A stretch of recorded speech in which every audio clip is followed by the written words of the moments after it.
Thank you. नमस्कार सबको, आदाब। अबू आज़मी भाई, राखी जादव, शब्बीर भाई, महराज सिद्दीकी, सैफ आलम,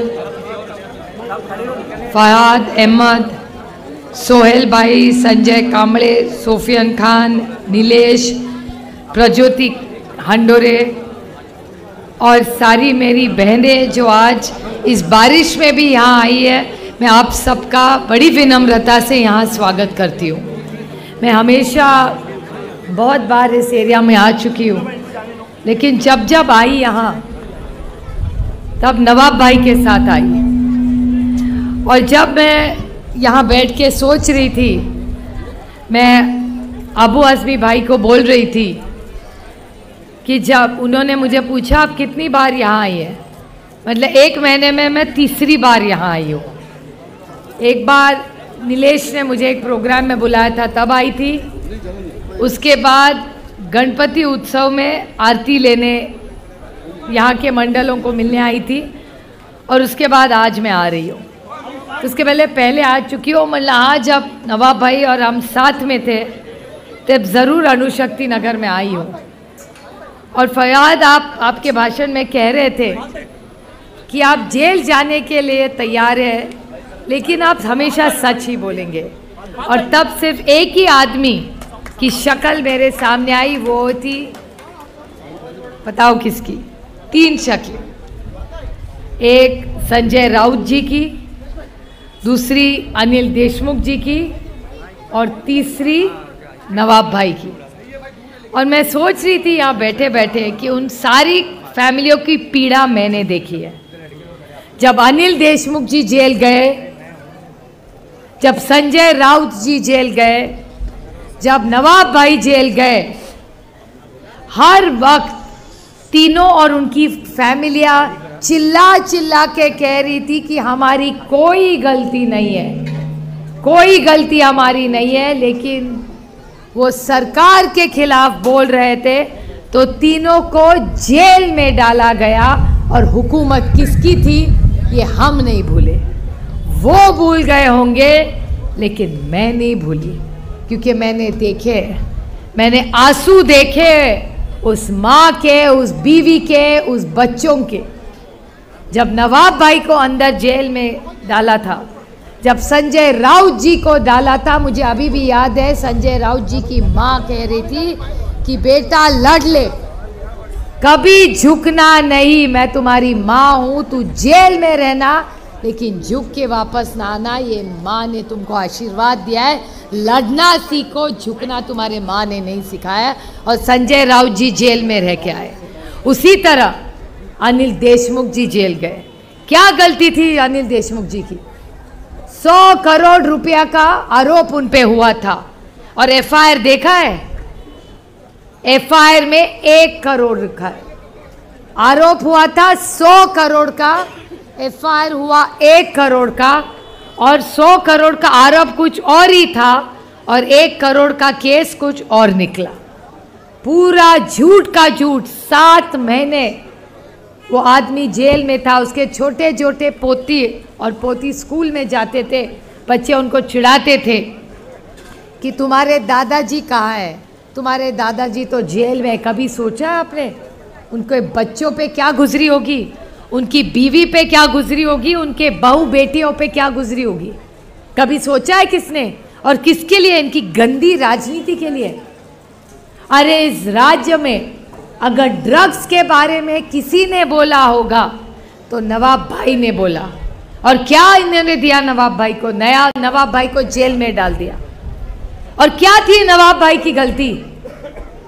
मुझे कभी भी आश्चर्य लगता है जब मैं नवाब भाई को देखती हूँ भारतीय जनता पार्टी के लोगों के साथ, मुझे बहुत दुख होता है कि अरे जिस भारतीय जनता पार्टी ने आपके फैमिली को इतना दुख दिया, क्या कर रहे हैं आप उनके साथ? बताइए आप। हमने तो नवाब भाई को कभी जेल नहीं डाला। जवाब भाई को जब जब जेल में डाला, अस्पताल में रखा, कोर्ट में गया, बताइए आज उनके साथ जिसके साथ खड़े, उनके साथ कौन खड़ा रहा? मैं जेल में उनको मिलने गई थी, मैं अस्पताल गई थी, मैं कोर्ट गई थी। आज जिनके साथ वे खड़े हैं, कौन उनके सुख दुख में रहा है? उनके सुख में कोई नहीं था, ना उनके दुख में कोई था। सब डर गए थे, क्या करते बेचारे। लेकिन जिस तरह से नवाब भाई के फैमिली को, जिस तरह भारतीय जनता पार्टी ने अन्याय किया है, मैं वो भूले होंगे लेकिन मैं नहीं भूली, कभी नहीं भूलूंगी, क्योंकि जो गलत है वो गलत ही है। एक बार नवाब भाई मीटिंग में पहुंच गए, जिनको एनसीपी बोलते वो एनसीपी नहीं है, लड़ाई अभी चल रही है। और जब तक वो लड़ाई और वो चिन्ह और पार्टी में आदरणीय पवार साहब और उद्धव जी को उनकी पार्टी नहीं ला के दूंगी, तब तक मेरी लड़ाई कभी भी खत्म नहीं होगी, वो कुछ भी कर ले। क्योंकि हमेशा सच्चाई की ही जीत होती है। आप कितना भी परेशान करिए, आप कितना भी हमें तंग करिए, परेशान करिए, हम कोर्ट जाएंगे, लड़ेंगे और सत्यमेव जयते, सत्य के ही जीत होगी। अरे मैंने नवाब भाई के घर में भाभी के आंसू मैंने देखे, उनकी बेटियों के आंसू मैं देखे, छोटे छोटे बच्चों के आंसू मैंने देखे। एक बार एक मीटिंग में नवाब भाई पहुंच गए, नागपुर पहुंच गए, और इतना लंबा खत, बताइए आप हमने तो नवाब भाई को कभी जेल नहीं डाला, जवाब भाई को जब जब जेल में डाला, अस्पताल में रखा, कोर्ट में गया, बताइए आज उनके साथ जिसके साथ खड़े, उनके साथ कौन खड़ा रहा? मैं जेल में उनको मिलने गई थी, मैं अस्पताल गई थी, मैं कोर्ट गई थी। आज जिनके साथ वे खड़े हैं, कौन उनके सुख दुख में रहा है? उनके सुख में कोई नहीं था, ना उनके दुख में कोई था। सब डर गए थे, क्या करते बेचारे। लेकिन जिस तरह से नवाब भाई के फैमिली को, जिस तरह भारतीय जनता पार्टी ने अन्याय किया है, मैं वो भूले होंगे लेकिन मैं नहीं भूली, कभी नहीं भूलूंगी, क्योंकि जो गलत है वो गलत ही है। एक बार नवाब भाई मीटिंग में पहुंच गए, जिनको एनसीपी बोलते वो एनसीपी नहीं है, लड़ाई अभी चल रही है। और जब तक वो लड़ाई और वो चिन्ह और पार्टी में आदरणीय पवार साहब और उद्धव जी को उनकी पार्टी नहीं ला के दूंगी, तब तक मेरी लड़ाई कभी भी खत्म नहीं होगी, वो कुछ भी कर ले। क्योंकि हमेशा सच्चाई की ही जीत होती है। आप कितना भी परेशान करिए, आप कितना भी हमें तंग करिए, परेशान करिए, हम कोर्ट जाएंगे, लड़ेंगे और सत्यमेव जयते, सत्य के ही जीत होगी। अरे मैंने नवाब भाई के घर में भाभी के आंसू मैंने देखे, उनकी बेटियों के आंसू मैं देखे, छोटे छोटे बच्चों के आंसू मैंने देखे। एक बार एक मीटिंग में नवाब भाई पहुंच गए, नागपुर पहुंच गए, और इतना लंबा खत देवेंद्र फडणवीस जी ने लिखा कि आप सबको ला सकते हैं लेकिन नवाब मलिक को नहीं ला सकते। याद है आपको क्या किया था नवाब भाई ने, क्या गलती थी? एक साल पहले जिस नवाब मलिक जी की इनके एलर्जी थी, आज ऐसा क्या कर दिया कि वो प्यारे हो गए, इनको इतना लाड कर रहे? एक साल में ऐसा क्या हुआ? तो मैं सवाल पूछ रही हूँ भारतीय जनता पार्टी को कि अगर नवाब मलिक आज अच्छे हैं तो आपने नवाब मलिक जी और उसकी फैमिली और एनसीपी की माफी मांगनी चाहिए कि आपने उनको जेल भेजा। हमने तो नहीं जेल में उनको भेजा, उनको भेजा भारतीय जनता पार्टी ने। नवाब भाई के खिलाफ जो अपमान किया वो देवेंद्र फडणवीस ने किया। याद है आपको खत लिखा था कि हम नवाब भाई के साथ नहीं खड़े रहेंगे, आप उनको हटा दीजिए यहाँ से। क्या गलती थी नवाब भाई की कि ड्रग्स के बारे में बोले, ड्रग्स के खिलाफ बोले, यही उनकी गलती थी। और मैं न्याय मांग रही हूँ आज नवाब मलिक जी के फैमिली के लिए और हजारों ऐसे बच्चों के लिए जिनके खिलाफ भारतीय जनता पार्टी ने गंदी राजनीति की। इस गंदी राजनीति के खिलाफ हम खड़े हैं और मैं तहे दिल से डिंपल यादव और अखिलेश यादव जी के तहे दिल से आभारी हूं कि अखिलेश जी और डिंपल जी भी उस टाइम हम सब के साथ खड़े रहे। अखिलेश भाई का फोन आता था, डिंपल भाभी का फोन आता था कि आपके इतने सारे लोग इलेक्शन इन्होंने जेल में ठोस दिए, कुछ भी हो जाए हम आपके साथ खड़े रहेंगे क्योंकि हमें पता है नवाब भाई ने कुछ गलत नहीं किया। लेकिन 1 साल के बाद आप देख रहे क्या हो रहा है और मुझे आनंद है, मुझे अभिमान है आज व्यासपीठ पर जितने हमारे भाई बैठे। अभी महा विकास आघाड़ी तरफ से टिकट किसको मिलेगी अभी नहीं, वो सब हमारे वरिष्ठ नेता साथ मिलेंगे, चर्चा करेंगे।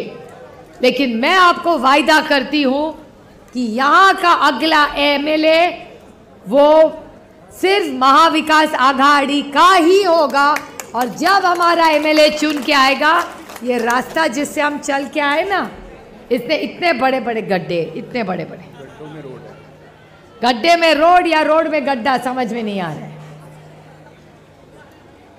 अबू आजमी भाई, पहला हम लोग काम करेंगे, हमारी सरकार आने के बाद ये रास्ता ठीक करेंगे और फिर हम दोनों यहाँ फिर से एक बार प्रोग्राम बनाएंगे जहाँ आप चल के हर व्यक्ति यहाँ से आएगा और सब आप लोग में नहीं आ रहे हैं।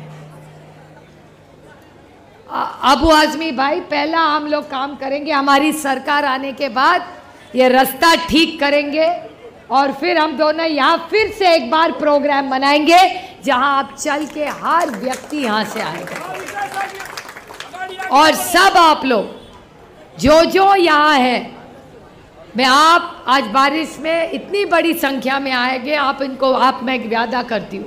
हर महिला जो यहाँ बैठी है, एक महिला मुझे मिली थी यहाँ आते हुए, वो कह रही थी हमें 1,500 रुपया नहीं चाहिए, हमारी महिलाओं की सुरक्षितता चाहिए।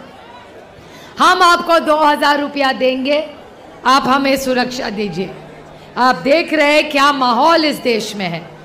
कोई कुछ खा रहा है, उसके पीछे पुलिस पड़ी है, कोई कुछ पहन रहा है, उसके पीछे पुलिस पड़ी है और इस सब के खिलाफ हम सबको आवाज़ उठानी है और इस देश के संविधान को हम सबको बचाना है।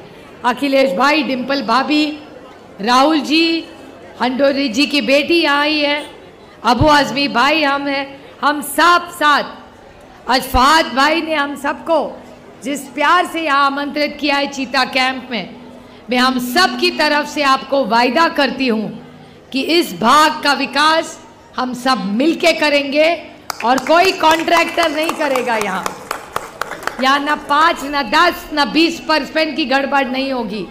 जब महाविकास आघाड़ी की सरकार आएगी तो पारदर्शिता से जो काम करेंगे वो अच्छा ही काम हम साथ में मिलके करेंगे और जो भी आपको पहनना है, करना है, आप सबको संविधान की चौखट में रह के हर नागरिक का मान सम्मान करने की जिम्मेवारी हम सब पे रहेगी।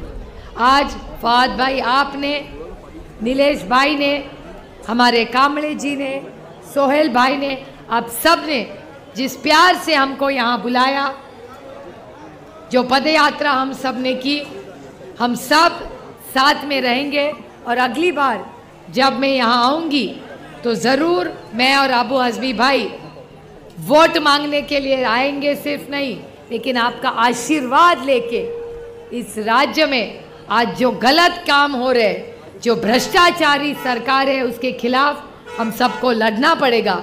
तो ये बहुत बड़ी जिम्मेदारी आप सब पे मैं छोड़ के जा रही हूँ। 7 बजे मेरा एक दूसरा प्रोग्राम है, इसलिए मैं अबू आजमी भाई आपसे बड़ी विनम्रता से विनंती करके कि आप मुझे जाने के लिए आज परमिशन दे दे। अगली बार आएंगे तो और लंबा चौड़ा बहुत अच्छा प्रोग्राम हम करेंगे। लेकिन फहद भाई ने जो बहुत सुंदर प्रोग्राम यहाँ जो आयोजित किया है, उनके साथ हम सब पूरी ताकत से खड़े रहेंगे। इतना ही कह के मैं आप सबको फिर एक विनम्रता से आपकी आभारी हूँ, तहे दिल से आपकी आभारी हूँ और आगे जाने के लिए आप मुझे परमिशन दे दे। जय हिंद, जय महाराष्ट्र, जय आघाड़ी। सुप्रिया ताई आगे बढ़ो।